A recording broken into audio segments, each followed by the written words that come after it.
Halo semuanya, sawadee-krap, apa kabar? Semoga kabar kalian selalu baik dan juga sehat. Selamat datang di segmen analisa.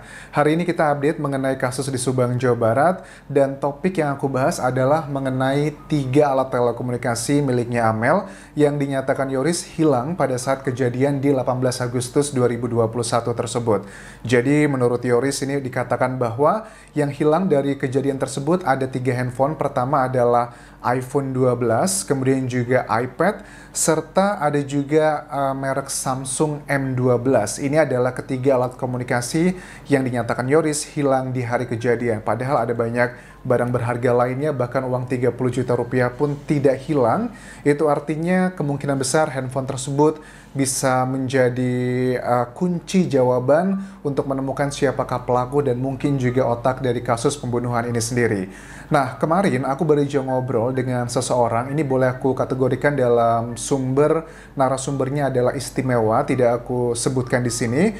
Dari obrolanku tersebut, seseorang ini adalah tidak hanya sekedar ngobrol ya, tapi juga aku sudah melihat beberapa bukti. Jadi orang ini warga sipil ya, yang punya kemampuan dalam melacak IMEI, melacak handphone, lokasi-lokasi koordinatnya di mana saja. Jadi dari obrolanku dengan seorang pria ini, dia ini bisa melihat di manakah lokasi handphone Amel terakhir kali hidup, terus juga koordinatnya di mana itu ada, dan kemudian tidak hanya dengan kata-kata, karena jujur yang mengirim pesan ke Instagramku terkait dengan kasus ini cukup banyak, tapi tidak semuanya bisa aku percaya.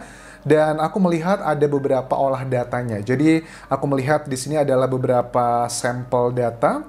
Tidak aku tayangkan, tapi hanya aku tunjukkan capture-annya. Jadi ini ada 3, pertama nih ya, kalau kalian lihat, ini adalah ada 3 file ya. 3 file ini adalah nomor IMEI yang berasal dari 3 alat telekomunikasinya dari miliknya almarhumah Amel. Kemudian dari situ juga aku ditunjukkan beberapa olahan data yang ini ada beberapa provider di sini. Nah, dari obrolan aku ini kemudian mengerucutlah satu kesimpulan bahwa salah satu handphone Amel hidup itu terakhir kali, ini kalau nggak salah aku lihat handphonenya yang mana ya, ini dia. Jadi kan Amel tuh pakai 3 handphone. Jadi jadi Samsung M12 ini adalah handphone Samsung M12. Kalau aku tidak salah menangkap di sini adalah handphone yang hidup di tanggal 18 Agustus 2021, tepat di hari kejadian pembunuhan tersebut, dan diketahui itu terakhir hidup dideteksi jam 7:38 waktu Indonesia Barat. Mungkin bagi kita ini adalah hal yang baru, tapi mungkin bagi tim penyidik aku yakin ini adalah info yang sudah lama didapatkan. Tapi dari sini kita akan analisa. Di samping mengetahui bahwa handphone tersebut hidup terakhir di jam 7:38, dan keterangan aku akan cocokkan dengan keterangan dari kronologi, baik itu dari Yoris dan juga Yosep dan juga Danu. Ini akan aku coba cross-checkkan dengan data-data yang sudah tersebar di media massa. Kalau terakhir kali hidup jam 7:38 dan Pak Yosep itu pengakuannya tiba di lokasi kejadian di jam 7:15 ya, itu adalah yang diakui. Kemudian di jam 7:24, Pak Yosep itu masih sempat menelpon handphonenya Amel, karena saat itu Pak Yosep, pengakuan dari tim kuasa hukumnya, mengatakan nelpon Amel 7:24 karena mau memastikan kenapa kok parkir mobil Alphard hitamnya itu nggak seperti biasa dan cenderungnya miring begitu. Tapi tidak diangkat. Kemudian di jam 7:26, Pak Yosep itu menelpon Yoris, tapi yang mengangkat adalah istrinya. 7:26 ke 7:38, artinya kalau 7:26 mungkin ngobrol ya 2 menit atau 1 menit gitu, sampai jam 7:30 let's say gitu. Nah, jam 7:30 tersebut kalau aku tidak salah sesuai kronologi kan ya, bahwa pada saat Pak Yosep itu menelpon almarhum Amel, kemudian nelpon Yoris, kemudian di kronologi berikutnya Pak Yosep adalah ketemu dengan Mang Ujang ya, kalau nggak salah ya. Mang Ujang yang membersihkan, mengasah untuk memotong rumput, itu sekitar 7:30. Kemudian 7:30 itu Pak Yosep langsung menuju ke lokasi kepolisian, itu adalah Polsek Cagak, Jalan Cagak. Betul begitu? Nah, kemudian dari seseorang yang mengaku di sini bahwa yang dia bisa berhasil melacak emailnya dari nomor email dari salah satu handphonenya Mel ini, walaupun tidak komprehensif karena dia bukan anggota kepolisian yang pasti, dan dia juga ada keterbatasan karena untuk mendapatkan data-data yang lebih komprehensif itu dibutuhkan surat izin dari pihak terkait. Tapi dia tidak mendapatkannya, makanya tidak mendapatkan secara keseluruhan, tapi aku yakin tim penyidik sudah mendapatkan secara keseluruhan. Tapi dari pengakuan pria ini sendiri bahwa di samping mengetahui jam terakhir handphone Amel tersebut hidup, juga diketahui titik koordinat lokasi di mana di jam 7.38 ya tadi ya, benar ya? Ini karena aku harus hati-hati ya ngomongnya, di jam 7.38 ya. Jam 7.38 tersebut diketahui juga titik koordinatnya. Ini adalah gambarnya. Jadi aku beri gambaran di sini. Jam 7.38 itu, ini BTS TKP di lokasi kejadian. Kemudian ada pertigaan, ini kurang lebih, menuju ke Polsek Jalan Cagak. Hidupnya itu adalah di tengah-tengah. Yang notabene ini nggak jauh dari lokasi TKP. Jadi jam 7.38, orang tersebut yang ngobrol sama aku dan juga mengolah datanya, aku melihat pengolahan datanya di sini. Apakah ini benar atau tidak? Tentunya kita harus cari tahu, tapi ini adalah salah satu dugaan kalau menurut aku ya. Menurut orang ini sendiri, dari pengecekan dia pribadi melalui email dari salah satu alat telekomunikasinya Amel, di jam 7.38, itu posisinya di sini, BTS pindah. Oke, jadi koordinatnya di sini. Di jam 7.38, berarti kalau jam 7.38 ya, jika seandainya yang dikatakan orang ini klaimnya benar, ini berarti jam 7.38 posisinya Pak Yosep sedang berada di mana. Jadi Pak Yosep kalau jam 7.30 menuju ke BTS Polsek Jalan Cagak, artinya handphone tersebut kemungkinan besar dilewati oleh Pak Yosep begitu, karena Pak Yosep kan let's say dari TKP ke Polsek Jalan Cagak, nggak tahu Pak Yosep apakah naik motor ataukah jalan kaki. Ini juga masih yang belum ada klarifikasi. Mungkin saja kemungkinannya, aku melihat kemungkinan terbesarnya let's say mungkin jalan kaki, karena keterangan dari Pak Ujang juga mengatakan tidak melihat motor di sana. Atau juga naik motor, well itu mungkin another story. Tapi kemungkinan ini, karena kita bahas adalah kemungkinan yang let's say, bisa aja jalan kaki gitu. Kalau jalan kaki lumayan jauh ya, dan ada beberapa kemungkinan kalau seandainya orang ini menyatakan datanya adalah benar. Pertama, diketahui bahwa di jam 7.38 handphonenya Amel, lokasinya itu kan seharusnya kalau memang orang tersebut yang menjadi pelaku mencuri handphonenya Amel, artinya harusnya masih ada di lokasi TKP gitu, mungkin disembunyikan di mana atau dibuang kemana. Tapi kok di jam 7.38 ini lokasinya itu sudah ada di pertigaan menuju ke Jalan Cagak. Nah, padahal di lokasi ini kita ketahui juga bahwa Pak Yosep itu kan sebelum ke Polsek Jalan Cagak, Pak Yosep itu mampir ke rumahnya Danu, ngobrol sama ibunya Danu, Waida ya, untuk ngasih tahu hal yang kalian sudah tahu, bahwa tolong dilihat di rumah, kayaknya rumah ada yang nggak beres gitu. Dan Pak Yosep langsung menuju ke Polsek Jalan Cagak. Ada beberapa orang yang kemungkinan bilang gini nih, ini adalah kemungkinan ya, jadi kemungkinannya bilang gini, apa jangan-jangan Anjas bagi yang pro dan kontra? Bagi yang kontra dengan Pak Yosep, siapa tahu aja, apakah mungkin bahwa handphone Amel tersebut dibawa oleh Pak Yosep? Karena posisi BTS-nya dia berpindah kan ya? Sinyalnya, kalau aku tangkap BTS di sini mungkin maksudnya, karena aku tidak begitu paham maksudnya BTS di sini apakah mungkin sinyalnya berpindah dari koordinat tersebut di situ, atau bagi yang pro dengan Pak Yosep, mungkin aja Pak Yosep itu memang melewati lokasi itu dan salah satu orang yang mengambil handphone tersebut ada di daerah situ. Kalau memang benar, artinya kan nggak menutup kemungkinan bahwa memang si pelaku adalah orang yang berada di sekitar daerah Jalan Cagak tersebut, karena ini adalah lokasi terakhir jika memang orang yang mengabari aku dengan menunjukkan berbagai cara dia mengolah data, nomor-nomornya, aku lihat sudah cukup meyakinkan di sini.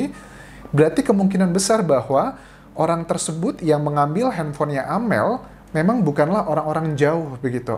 Karena di jam 7.38 di handphone tersebut aktif, itu lokasinya masih di situ. Itu adalah kemungkinan yang pertama. Atau kemungkinan kedua, pelakunya bukanlah orang dari di Jalan Cagak, orang jauh, tapi memang pada saat itu si pelaku masih berada di sekitar area kejadian. Jadi hanya, ya karena kan yang diketahui hanya titik koordinat ya. Jadi titik koordinat ini, si pengakuan dari orang yang memberitahu aku ini, dia datang ke lokasi kejadian pada saat sudah mendapatkan data email, sudah ada titik koordinat, kemudian datang ke lokasi, baru diketahui, oh ternyata lokasinya di sini, dilihat dari koordinat yang sudah didapatkan. Begitu. Jadi masih ada beberapa kemungkinan. Tapi yang menurut aku sangat menakutkan adalah memang ada kemungkinan besar pada saat terjadinya olah TKP, ya ada berita-berita kan ya awal-awal yang muncul apa si pelaku dan si dalang juga di jam 7.30 pada saat polisi datang ke lokasi kejadian, ternyata mereka juga datang ke sana menyaksikan. Ini ada kemungkinan besar sekali karena salah satu handphone yang hilang dari miliknya Amel itu masih berada di Jalan Cagak, karena ini perbatasan antara rumah TKP dengan Polsek Jalan Cagak sendiri. Makanya nggak heran dari keterangan Polres Subang sendiri, Ibu Sumarni menyatakan bahwa kemungkinan besar diduga adalah orang yang dikenal gitu, karena tidak ada kerusakan pintu dan sebagainya. Itu adalah beberapa hal yang menurut aku masih menjadi pertanyaan banget. Dan sebenarnya dari data handphonenya Amel, dan menurut aku gini ya, orang ini mengaku bahwa dari 3 handphone emailnya Amel tersebut memang sudah bisa dilacak lokasi koordinatnya di mana saja, tapi ternyata ada kendala. Kendalanya adalah ternyata ada 2 handphone miliknya Amel itu yang terakhir kali aku melihat di sini terakhir kali aktif adalah di tanggal 15 tanggal 15 Agustus. Jadi handphonenya Amel, yang kedua handphone Amel ya, karena ada 3 kan ya, 2 handphone Amel itu terakhir kali aktif sampai tanggal 15 Agustus. 16, 17, 18 itu tidak aktif. Terus aku tanya ke dia, kayaknya nggak mungkin deh kalau masa PPKM Amel tidak punya handphone. Kemungkinannya apa kira-kira? Kenapa tidak aktif 2 handphone tersebut? Kemungkinannya adalah karena Amel gonta-ganti nomor handphone. Karena ada fakta juga kita ketahui, Amel itu sempat WA ya dengan pacarnya sebelum beberapa jam sebelum jam 12 malam di tanggal 17 Agustus tersebut. Jadi kemungkinan besar kenapa ada 2 handphonenya Amel yang tidak aktif setelah tanggal 15 Agustus di sini adalah karena Amel berganti nomor handphone. Nah, kalau seandainya orang ini bisa mendapatkan akses ke nomor handphone tersebut, menurut aku akan kelihatan lebih detail lokasi handphone tersebut aktifnya di mana saja. Tapi memang kita nggak bisa menutup mata ya, dengan adanya kasus ini, penjahat itu semakin pinter ya. Jadi pada saat mereka melakukan kejahatan, itu HP-nya harus dimatikan gitu. Karena kalau HP-nya hidup langsung, itu sudah bisa terlacak, sudah ada muncul koordinat dia berada di mana gitu. Koordinat itu sangat detail sekali loh, karena dari aku melihat si orang ini yang sudah menghubungi aku semalam ya, ngobrol gitu, dan menunjukkan dia mengolah datanya, itu memang kelihatan banget koordinatnya pada saat dia melacak datanya, koordinatnya, kemudian dia datang ke lokasi, itu langsung kelihatan rumah. Jadi nggak lagi jalan, tapi sangat detail koordinatnya sekian loh. Ini kan rumahnya ini kan rumahnya itu. Ada memang nama-nama yang sudah termunculkan di sini, rumah-rumah, lokasi-lokasi, tapi menurut aku belum berani mengatakan hal tersebut karena secara kredibilitas bisa saja orang ini adalah tidak benar, bisa saja orang ini juga benar. Tapi kalau aku melihat dari nomor email dan juga pengolahan data, kayaknya agak sedikit kecil kemungkinannya bahwa orang ini melakukan kebohongan begitu, karena ada beberapa data file-file yang sudah disiapkan di sini. Oke. Tapi sekali lagi ya, ini adalah data yang mungkin baru kita tahu, tapi tim penyidik, aku yakin mereka sudah mengetahui data ini. Dan menurut aku juga, kalau sudah tahu data ini tapi belum menemukan siapakah tersangkanya, sudah 3 bulan lebih ini, berarti memang kasus ini sangat complicated sekali gitu kan ya. Karena memang data ini tidak akan berarti apapun kalau ada framing di sana sini. Ya bisa aja si pelaku tersebut misalkan menghidupkan handphonenya, meletakkan di rumah seseorang karena dia tahu akan dilacak oleh tim kepolisian penyidik, jadi terframing begitu. Bisa aja kan, kayak aku bisa membunuh orang nih, membunuh Amel, kemudian handphonenya aku hidupkan, aku lempar ke rumah seseorang.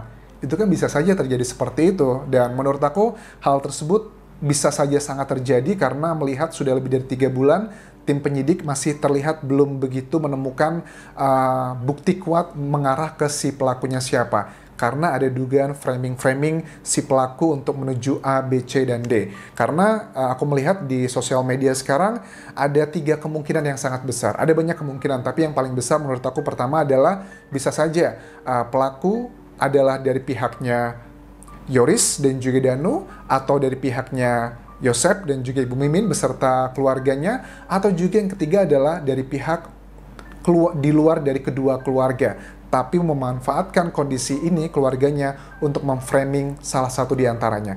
Jadi masih ada 3 kemungkinan yang sangat besar. Jadi menurut aku kita harus memahami dari tim penyidik menghadapi kesulitan ini karena memang tidak semudah membalikkan telapak tangan. Sudah menemukan koordinat lokasi handphone, belum tentu itu jaminan itu adalah lokasi si pelaku pembunuhan. Bisa saja seperti aku bilang tadi, si pelaku melempar handphonenya di rumah orang tersebut dan karena dia tahu akan adanya tim yang menelisik lokasi BTS atau sinyal terakhir hidup dengan koordinat yang ada, itu juga bisa menjadi salah satu framing. Tapi yang paling utama kita tangkap dari sini, ini menjadi pelajaran banyak nih. Banyak penjahat-penjahat di Indonesia sepertinya belajar dari kasus Subang ini. Bagaimana membersihkan sidik jari, memframing dengan BTS dan sebagainya. Dan menurut aku, orang yang melakukan kejahatan ini bukanlah orang yang tidak tahu mengenai hal-hal seperti ini. Kita aja mungkin pada umumnya baru tahu, oh ternyata bisa dilacak ya, itu pada saat kita membahas kasus ini. Tapi orang tersebut sepertinya sudah sangat pengalaman, tahu banget bagaimana menghilangkan sidik jari, menghilangkan jejak-jejak DNA, menghilangkan juga atau mengaburkan jejak-jejak era digital seperti Telkom seluler dan sebagainya. Jelas mereka bukanlah orang yang amatiran, mereka adalah orang yang profesional dan sepertinya kasus ini masih cukup akan memakan waktu lama untuk mencari tahu siapakah pelakunya dan juga otak di balik ini semua. Mudah-mudahan teman-teman masih terus setia mengawal kasus ini hingga tuntas, karena yang menanti keadilan tentunya bukan cuma keluarga dan juga masyarakat, tapi juga kedua almarhumah pasti menanti keadilan di dunia sebelum nanti diadil di akhirat kelak. Oke, aku rasa itu yang bisa aku bahas. Terima kasih sudah menonton, dan terakhir jangan lupa tinggalkan komentar kalian mengenai video ini. Apakah kalian percaya dengan teori konspirasi dari seseorang yang mengirimkan data ini? Percaya atau tidak? Dan terakhir juga follow Instagramku di Anjas di Thailand, karena aku sering bahas banyak hal-hal, salah satunya adalah kasus Subang di Instagram storyku juga di sana. Dan terakhir, please subscribe channel YouTube ini. Kalaupun kerap semuanya. Bye-bye.